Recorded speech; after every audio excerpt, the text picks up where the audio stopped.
నమస్కారం. ఈ రోజు స్టూడియోలో మనతో పాటు ఉన్నారు ప్రముఖ జ్యోతిష మరియు న్యూమరాలజీ ఆధ్యాత్మికవేత్త సిస్లా జయశంకర్ గారు. సో గురువు గారితో మాట్లాడి మరిన్ని విశేషాలు తెలుసుకుందాం. నమస్కారం గురువుగారు. ఆయుష్మతి భవ. గురుగారు, మాకు లాస్ట్ వీడియోలో వచ్చేసి ధనుర్రాశి వారికి వచ్చేసి ఈ సంవత్సరం వారికి ఏ విధంగా ఉండబోతుంది అనే వాటన్నిటి గురించి అయితే మాకు చాలా చక్కగా వివరించారు. ఇక తదుపరి రాశి ఒక్కసారి మనం చూసుకున్నట్లయితే మకర రాశి. మరి ఈ రాశి వారికి కూడా ఈ సంవత్సరం అంటే ఈ క్రోధీనామ సంవత్సరంలోని వీరికి ఎలా ఉండబోతుంది, అలాగే వారు ఈ సంవత్సరం తీసుకోవాల్సిన జాగ్రత్తలు ఏంటి, దైవారాధన ఏ దేవుణ్ణి పూజిస్తే వీరికి బాగుంటుంది అంటారు. సో వీటి అన్నిటి గురించి మాకు ఒక్కసారి తెలియచేయరు గురువు గారు. తప్పకుండా అమ్మా. మకర రాశి అంటే మనకి ఉత్తరాషాఢ 2, 3, 4 పాదాల వాళ్ళు, శ్రవణ నక్షత్రం 1, 2, 3, 4 పాదాల వాళ్ళు, ధనిష్ట నక్షత్రం 1, 2 పాదాల వాళ్ళు ఈ మకర రాశి కింద మనం చెప్పుకోవచ్చు. అట్లాగే నామ నక్షత్రాన్ని చూసుకుంటే జే అక్షరంతో పేరు మొదలయ్యేవాళ్ళు, కే అక్షరంతో పేరు మొదలయ్యేవాళ్ళు, జీ అక్షరంతో పేరు మొదలయ్యేవాళ్ళు ఈ రాశి కింద మన అంటే జన్మ పుట్టుక వివరాలు, తేదీ, సమయము వివరాలు లేని వాళ్ళు నామనక్షత్రంగా చూసుకోవాలనుకుంటే ఇలా చూసుకోవచ్చు. ఈ సంవత్సరం వీళ్ళకి చాలా బాగుంటుంది, అద్భుతంగా ఉంటుంది. వీళ్ళకి అదృష్టం ఏంటంటే ఎన్నాళ్ళు వేచిన హృదయం ఈనాడే ఎదురవుతుంటే అన్నట్టుగా ఎప్పటి నుంచో ఎదురు చూసిన అదృష్టం ఈ సంవత్సరం నుంచి బాగుంటుంది వీళ్ళకి. ఈ జీవితం అంతా పడిన కష్టానికి, జీవితం అంతా వాడు కష్టాలు పడి వచ్చిన దానికి ఈ సంవత్సరం వీళ్ళు మేము కూడా అదృష్టవంతులమే అని అనుకునే ఫీలింగ్ తెప్పించేలాగా బాగుంటుంది, చక్కగా ఉంటుంది. మంచి అవకాశాలు ఉంటాయి. విద్యార్థులకైనా, ఉద్యోగస్తులకైనా, వ్యాపారస్తులకైనా, గృహిణులకైనా, ఎవరికైనా మంచి అవకాశాలు ఉంటాయి. మంచి ఆపర్చునిటీస్ వాళ్ళు గుమ్మం తడతాయి. మంచి మార్పులు చోటు చేసుకుంటుంది.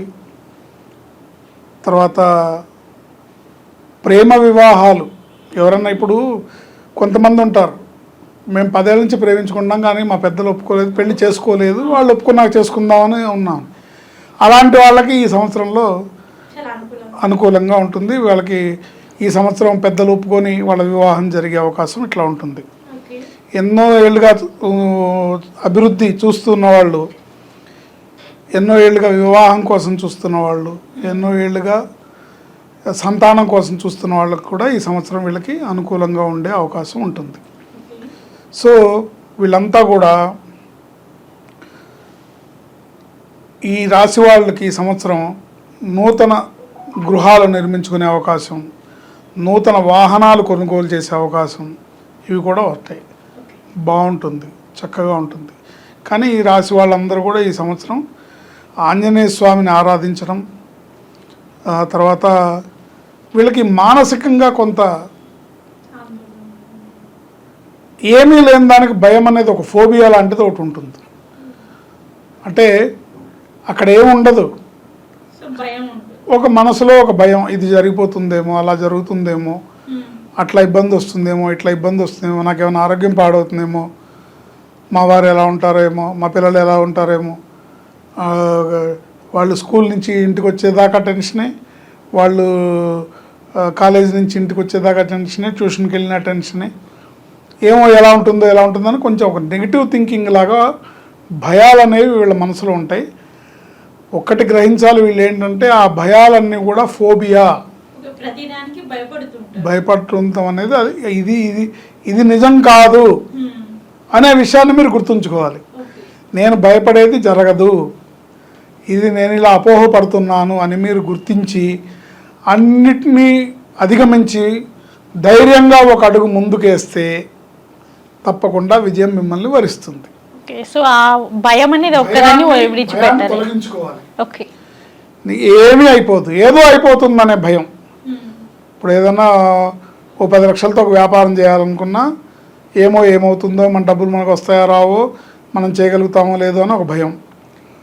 రియల్ ఎస్టేట్లో ఏదన్నా ఒక స్థలం కొనుక్కోవాలనుకున్నా ఇక్కడ ఈ 10 లక్షలు పెట్టడం అవసరమా లేదా, ఈ పెట్టడం వల్ల మనకు లాభమా నష్టమా ఏమో తెలియదు, ఎలా ఉంటుందో తెలియదు, ఈ ఉన్న 10 లక్షలు తీసుకెళ్ళి అక్కడేం పెడతాం అని అనుకునే ఒక భయం.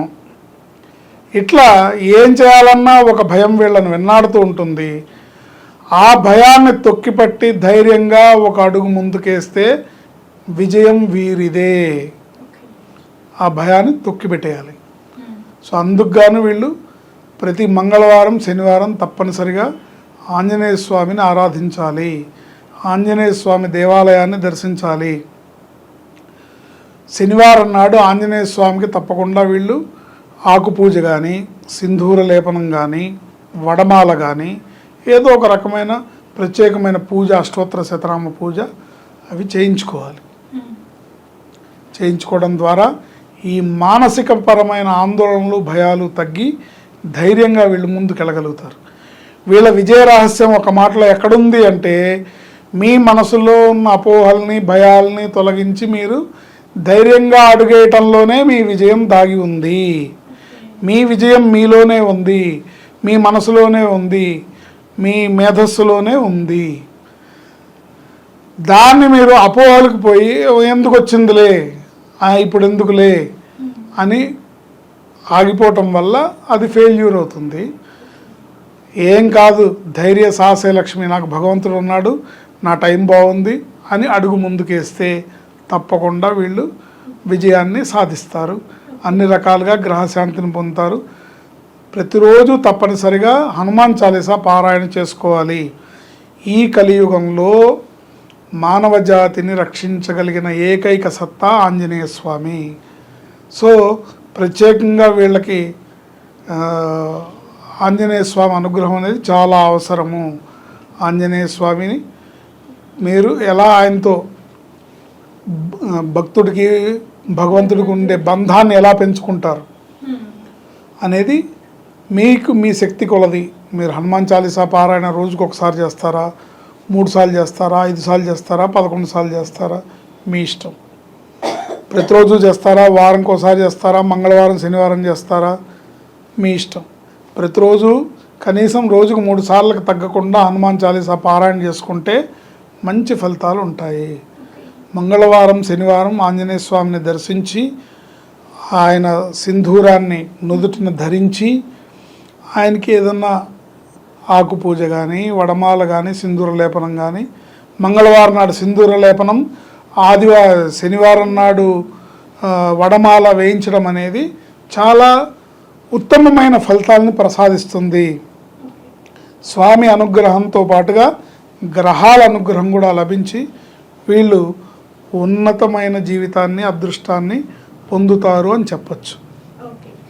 ఇకపోతే వీళ్ళు ప్రతిరోజు కూడా హనుమాన్ చాలీసాతో పాటుగా ఓం నమో హనుమతే నమః, ఓం నమో హనుమతే నమః, ఓం నమో హనుమతే నమః అనే ఈ మంత్రాన్ని జపించుకోవడం ద్వారా, వీళ్ళ వ్యక్తిగత జాతకాన్ని ఒకసారి చూపించుకోవడం ద్వారా, వీళ్ళ పేరు బలం ఎలా ఉందో చూపించుకోవడం ద్వారా తప్పకుండా అదృష్టాన్ని పొందుతారు. తద్వారా అనేక సమస్యల నుంచి బయటపడి వీళ్ళ జీవితంలో అభివృద్ధిని సాధిస్తారు అని చెప్పచ్చు. ఓకే గురువుగారు, మకర రాశి వారికి వచ్చేసి ఈ సంవత్సరం ఏ విధంగా ఉంది, అలాగే ఈ సంవత్సరం వారు తీసుకోవాల్సిన జాగ్రత్తలు ఏంటి, నియమాలు ఏంటి, ఎటువంటి నియమాలు పాటిస్తే వారికి ఈ సంవత్సరం బాగుంటుంది, అలాగే ఆదాయం పరంగా కూడా వీరికి ఏ విధంగా ఉంది అన్న అంశం గురించి అయితే వీటన్నిటి గురించి మాకు చాలా చక్కగా తెలియజేశారు. ధన్యవాదాలు గురువుగారు. ఆయుష్మతి భవ.